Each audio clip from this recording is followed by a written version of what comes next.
Alright, good evening, hockey fans. Welcome aboard.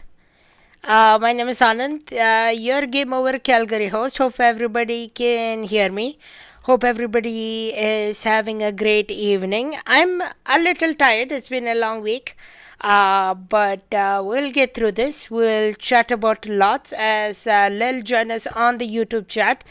We'll talk about everything that we need to. It's a long game to talk about. A lot of scoring.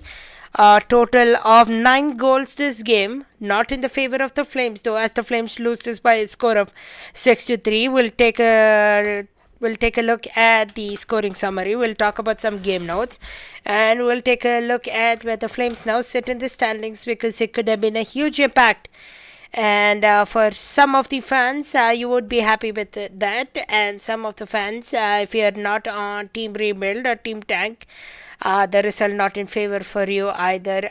So plenty of things to talk about. Thanks for joining us this Tuesday evening as the Flames fall to the San Jose Sharks by a score of 6-3.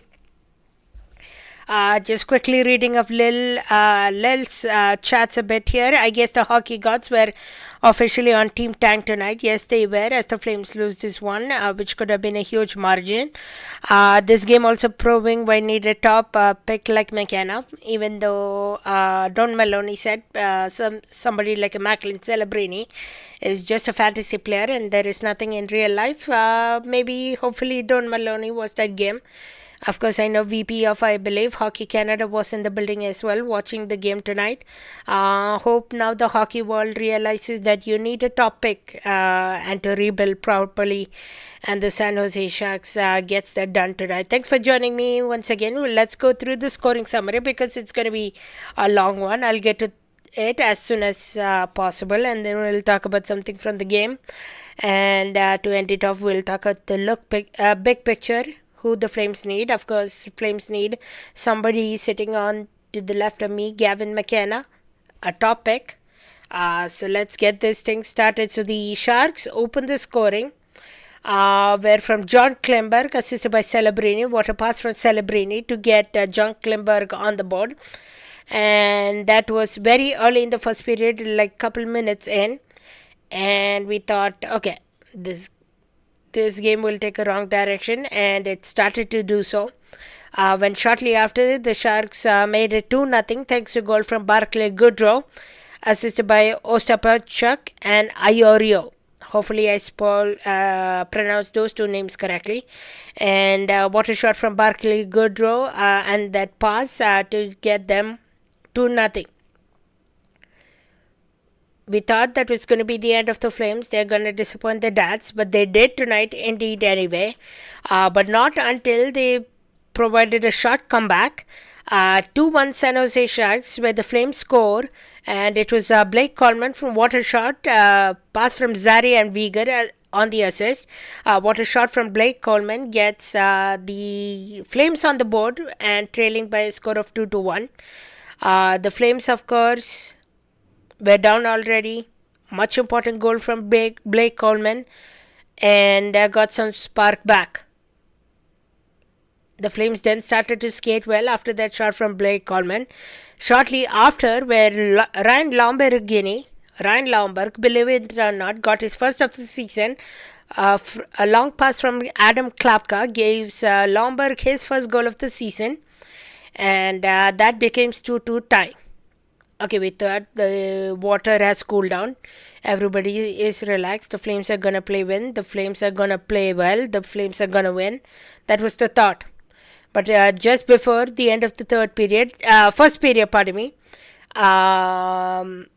the puck sat there for a moment right at the line, but Barclay Goodrow tucks it in, assisted by Celebrini and Delandra. And the Sharks makes it 3-2 just right few seconds before the end of the first period. And that changes the speed that the Flames played. It changed the momentum the Flames had back to the Sharks, while they couldn't close out the first period successfully. Then it was Sharks for 3 unanswered goals then, or at least 2 more unanswered goals. Macklin Celebrini assisted by Colin Graff, a filthy one from Macklin Celebrini. He would spinorama in front of Kevin Ball and get past Dustin Wolf to make it 4-2 for the San Jose Sharks.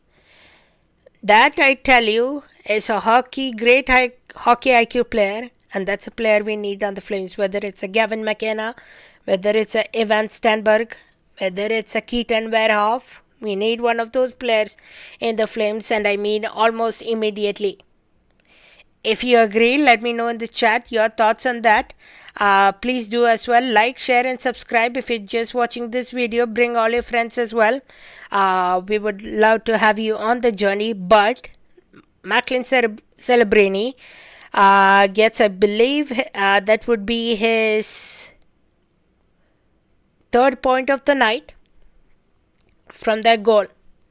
Shortly after, Flames legend Tyler Toffoli makes it 5-2 for the San Jose Sharks, assisted by William Eklund and Luke Wenberg for his 300th goal of his career. Tyler Toffoli, loudest time when he was with the Flames for about a year or so, and then got traded to the New Jersey Devils, now making some success in San Jose Sharks. What a team that one is. Mix of young generational stars, including Macklin Celebrini and a couple of veterans. I hope the Flames can be that one team that day, where the whole Flames fan base will be waiting for that. We thought there was a comeback coming. It wasn't done though for the Calgary Flames, where the Flames would make it 5-3 for the San Jose Sharks. Nazem Kadri, what a pass from Huberdeau, gets a snipe shot in, and Nazem Kadri makes it 5-3. That would do it. The Flames would pull. Goaltender Dustin Wolf used their timeout, but doesn't matter after all, as Celebrini will have his fourth point of the night on an empty net, seals the deal for the San Jose Sharks, as the Sharks win this by a 6-3. A whole bigger scoring summary for you. Hope everybody got that. Once again, I'll go through. John Klimberg, 2 from Barclay Goodrow for the San Jose Sharks, 2 from Celebrini, 1 a filthy goal, 1 an empty net goal. And for the Flames, it was Blake Coleman, Ryan Lomberg, and Nazem Kadri. 6-3, your final score. So, that's where the scoring summary is at. And that's where this game ended. Let's talk about the game itself, heading into period number 2. Once again, thanks for joining us. Be sure to check out our Game Over networks as well. Conrad had a Calgary Inclusive Hockey Association game earlier on. Hopefully you can go check out the highlights on that later, but that was fun to watch. Great job, Conrad, if you're watching. Really enjoyed your play-by-play and coverage on that game. I had tuned in for a bit. But check out other Game Over networks too, including Vancouver, Edmonton, Montreal. They all put a great show like we do. And me and Conrad, I think we are back together as a duo for the next game. So we'll see how that goes once the Flames are back at home. So once again, slow start for the Flames costed them tonight. That's none to say. I know the last couple of games, even against the LA Kings, they started slow, but then they found out to come back. But this one was a too deep of a hole. I wondered also, here is a question that I'm gonna ponder or think about. Would it have been alright to put Devin Cooley in net, just because it was a dat strip? Just because they saw Dustin Wolf in front of the Dats already, would it have been alright to put Devin Cooley? And considering it's the last game of the road trip, could you maybe put Devin Cooley? Maybe, perhaps. But let me know your thoughts on that as well. The Flames, none of the passes have been connecting. They have been really bad tonight, especially tonight. None of the passes were getting connected. A lot of turnovers, lot of left, right near the blue line, and taken back from the San Jose Sharks, costing them a lot of mistakes in that regard. Flames playing more awake from the goal from Blake Coleman. I talked about that's where the surge got restarted for the Calgary Flames. Their engines got restarted. But that was short-lived once the Sharks found a 3-2 lead right before the end of the first period. The second period saw no scoring. Then it was all in the third. Wolves rebound, making a couple of saves, leading to the Ryan Lomber goal. That was fantastic from Dustin Wolf, but he didn't have the best night either. He could have had at least one or two back, but he did make some brilliant saves. I thought that kept the Flames in the game, but wasn't enough though, unfortunately. Power play was brutal tonight, going for 0 for 2. We'll talk about those specific stats in just a moment. Power play 0 for 2 tonight really mightily struggled. If he had maybe one or two power play goals, if he would have converted against the San Jose Sharks team, it could have gone our way, but the power play continues to struggle. And I got feisty towards the middle frame, loved the feistiness. Lil Singh, I think starting either would have been fine, although because Wolf had a great stretch, I can see why they went with him. Yep, because he won against LA Kings, he's good against California teams.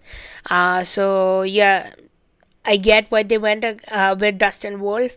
But could you have seen Devin Cooley? Could have been a cool gesture, but totally great view from Lil as well. Flames translates energy into the early third period. The energy that they had started to come back after it got feisty, but then never ended. Celebrini reaches, I believe, 50 points and into 51 points tonight. Certainly a player you want. I don't think anybody is close to 50 on the Flames. Maybe Nazim Kadri. Getting to 50 by the end of the season. But no luck tonight for the Flames.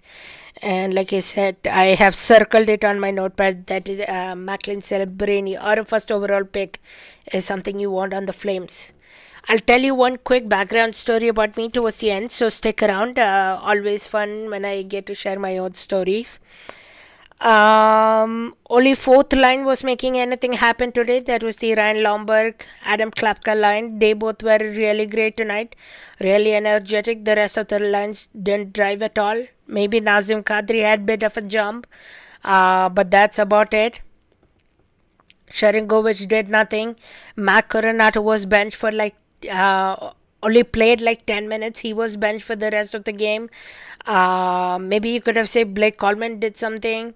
But if you don't, and I think they specifically mentioned it on the Sportsnet broadcast, if it's only the fourth line that's giving you something out of a game, then you're in big trouble. And I think that ended up being tonight. None of the other lines showed in deep as well. I wonder if they will now juggle the lines again, put it in a blender, come the game against Seattle Kraken.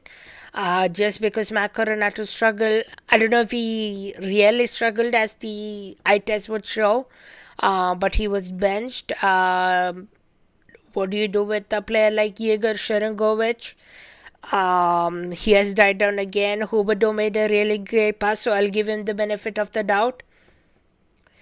Frost and Farabee was all right tonight. On defense, Kevin Ball mightily struggled tonight. He was getting walked by every shift, every chance. And then my last point was I talked about already, but Mac Coronato only played 10:26 tonight. So that was really tough for Mac Coronato and his team tonight. So that's my game notes. Let me know if I missed anything. Feel free to put it in the chat. A handful of you folks watching, once again, be sure to share, like, and subscribe as we go through this program. Let's head to the third and the second last period. Now we'll take a look at the tank picture. We'll talk about the rebuild picture and the wildcard picture, because I think that was important heading into tonight's game. If the Flames had won tonight against the San Jose Sharks, which was maybe possible, they would have been just 3 points out of a wildcard spot.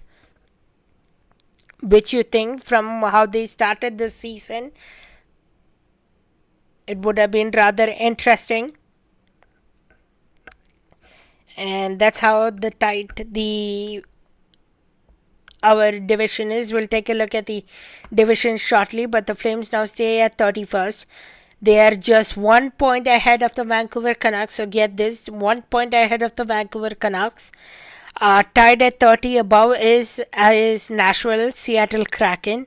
Then we have the St. Louis Blues at 31, Chicago Blackhawks at 32, and Buffalo Sabres at 32, Winnipeg Jets at 32. And the top team in the league is right now Colorado Avalanche with 53 points, one of the, I believe, top teams that will qualify early for the playoffs, as of course. So now the let's take a look at the wildcard spots. So now it's a 7 goal gap. It was just 3 goal gap now. Now it's a 7 points gap between the wildcard spots. LA Kings and San Jose Sharks in the wildcard spot. Of course, we saw that happening. And then past the wildcard spot is in the top of the Pacific Division is Anaheim Ducks, Vegas Golden Knights, and Edmonton Oilers.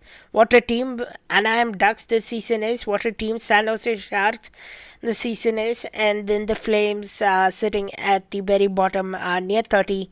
Now Vancouver have a game in hand of the Calgary Flames. When do the Vancouver Canucks next play? I believe they won today 3-0 against the New York Rangers, who have been struggling mightily this season as well. And the Vancouver Canucks are not in action until December 19th on Friday. So a bit of a break for the Vancouver Canucks to regroup and all that. But here is a quote that I wanted to bounce along to you. This is from Elliot Friedman. He talked it about on one of the podcasts that I saw on Twitter as clips. And this was one of the quotes for the Calgary Flames in specific. They are not tearing it down. For one thing, they believe they will not be able to, with Wolf being Wolf, so they won't be able to tank or tear down with Wolf being Wolf. They're gonna let this year play out, and they're not gonna do any short-term fixes, and they're going to try and get the best pick possible. So from what I gather from that quote is they want to remain status quo. They want to keep it as same as it is every time around.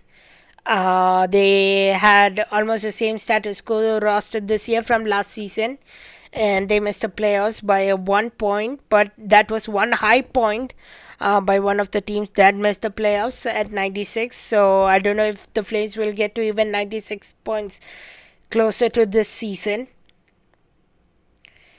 So, and with the ownership committing that they won't tear down, they will look for status quo. So I don't know if that means they will keep Anderson, they will keep Kadri and Coleman for the season and play it out next year. But I would like at least one of them to be dealt before it's too late. You saw the Quinn Hughes blockbuster trade last Friday.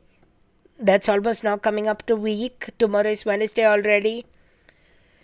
And I wonder if there has been any conversations to the management that they want to get traded, especially maybe a Nazem Kadri. He probably wants to win another Stanley Cup final.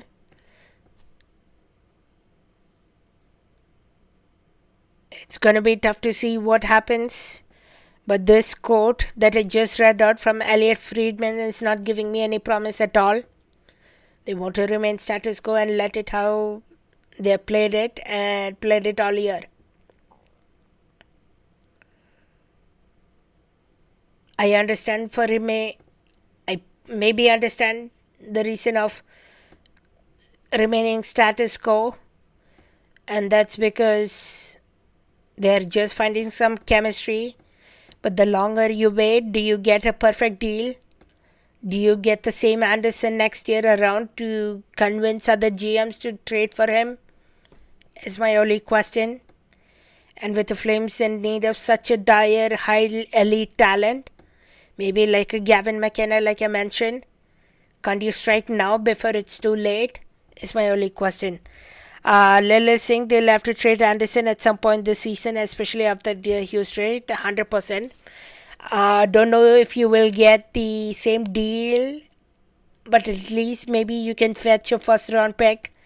You can maybe fetch like a young rookie or a prospect. That would do it maybe for Anderson. Does Anderson and Coleman get packaged together? Doesn't Anderson and Kadri get packaged together? All to be seen. But I think we all are in agreement that trade needs to be made regardless. And the point is only when I know we have to be patient. And I always say patience is always key. But you need to strike before it's too late and before you are not able to do anything with it. And also, just on a positive note, maybe one positive thing tonight. Michael Backlund played his 1100th game tonight. So I guess congratulations on that milestone for him. He was unsure if he was going to play. Dryden Hunt skated in his line yesterday during practice. Dryden Hunt, pardon me. And so congratulations to Michael Backlund. Tokai number 1 in the chat. OMG, what was that? That I will put it as a simply way, which I don't think I said this line in the program yet at all. That was this show is presented and sponsored by Macklin Celebrini. Macklin Celebrini.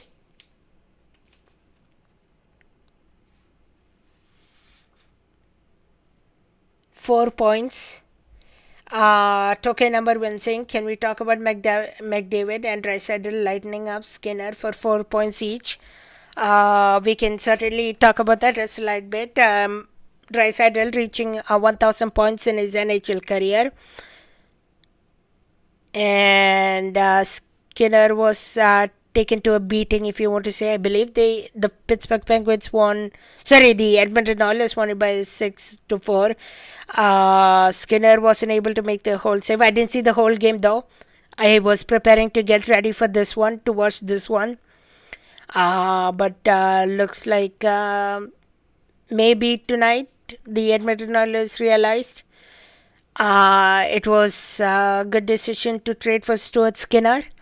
But at the same time, Jarry also faced some trouble, but at the end got a victory for the Edmonton Oilers.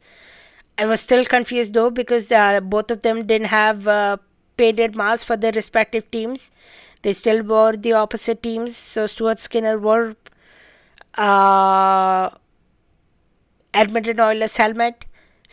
Tristan Jarry wore Pittsburgh Penguins helmet, which was funny to see. But they hopefully will get the repaint soon for their helmets. McDavid and Draisaitl lit up Stuart Skinner for 4 points each tonight. And Stuart Skinner didn't even bother to look when Draisaitl was celebrating his 1000th NHL point game. Just stood along on the side there doing goalie things in his own crease.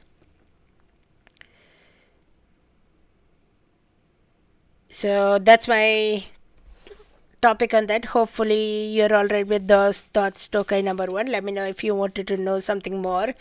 Tonight's show was sponsored and presented by Macklin Celebrini, the 1 star that the Flames hopefully would get, as well as a New Year resolution. I'm keeping that myself to a New Year resolution. Now it's been Macklin Celebrini, Connor Bedard, Nathan McKinnon, who have all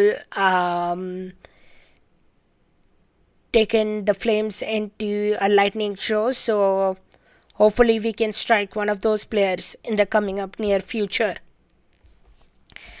Let's take a look at the Flames schedule coming up, which is, I think, important to take a look. because the holiday break is coming up. A roster freeze is coming up from what I understand. I believe it's on December 20th, if I'm not mistaken. I don't know how we can catch up to Vancouver. We can catch up to Vancouver by if they win on Friday, and so if the Vancouver Canucks win on Friday and the Flames lose on Thursday, it is a possibility we can catch up to them and we go back down to the 32nd in the league. It's quite totally possible. So the Seattle Kraken, we host them on Thursday. Then we host the Golden Knights on Saturday. Then we see an exciting battle of Alberta on the 23rd on Tuesday. Hopefully we win that one. That is my fingers crossed for a win. And then we come back after the holiday break on Saturday, December 27th at home on a Saturday.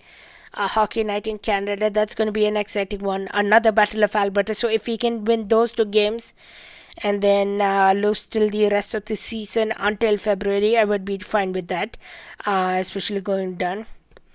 Lil saying the Canucks will give us a 30-second spot back soon at this rate. I heard Thatcher Demko is back with the Vancouver Canucks. And is it him who shut the Rangers down tonight? Let's take a look quickly. Yeah, Demko stopped all the 23 shots he faced. And it was Evander Crane, Liam Ogren, who was part of the Quinn Hughes trade, and Connor Garland, who got the 3 goals. And Connor Garland got an empty net shot and a goal as well, assisted by Heronic for the Vancouver Canucks. So pretty good one for the Vancouver Canucks, especially if they get a strong performance from Demko. We can 100% possibly catch up with the Vancouver Canucks. I think I've been rambling for about 30 minutes or so now about how this game was ideally important for the Flames in terms of the standings. So let's take a quick look at the game over specific schedule. Who's coming up next? Me and Conrad will be on the Thursday game. And then on Saturday it will be the Golden Knights. Conrad will have that one for you.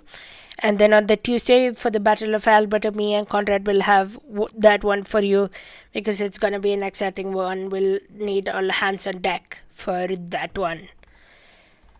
Have yourself a great night. Or actually, I should go through the chats. I forgot the last period. I forgot to change it too. But let's quickly go through the chats here. Lil saying, I guess the hockey gods were officially on Team Tag tonight, 100%. We get what we were looking for all day tonight. This game is also proving when we need a top pick like McKenna, 100%. Even if it's not McKenna, either Evan Stenberg or Keaton Burhoff, I'll be totally happy with it. And then maybe a next year Landon DuPont. I think starting either would have been fine, although because Wolf had a great stretch, I can find why they went with him. Although I agree with that, but I said because it's a drag trip, we could have possibly been seeing Cooley as well. And although we know great stretches, but now we don't need to play Wolf as much. Cooley can take some of the workload. Especially you don't want to overburn Wolf again from what we saw at the beginning of the season. They will have to trade Anderson at some point this season, especially after the Hughes trade. We'll keep an eye out for. We have about 4 more days until a roster freeze, and then we see Olympics time. So in between that and then, I don't know if we'll see a trade or not, but fingers crossed. Tokai number 1, OMG, what was that? Can we talk about McDavid and Draisaitl lighting up Skinner for 4 points each? I don't know how we can catch up to Vancouver. We certainly can at this rate. And Lil saying the Canucks will give us the 32nd point back soon at this rate. Alright, that will do it for us. Thanks for hanging out with me. Us meaning me and Gavin McKenna, who is in my dreams and will be in my dreams for the next month or few months till the draft day is here. Till then, have yourself a great night. Thanks so much for hanging out on Game Over Calgary with us. Our next one is on Thursday against when the Flames host the Seattle Kraken. Till then, have a great rest of your week. Have a great night. And stay warm because another wintry blast is coming to Calgary from what I heard. This is Game Over Calgary and your host Anand Unnithan.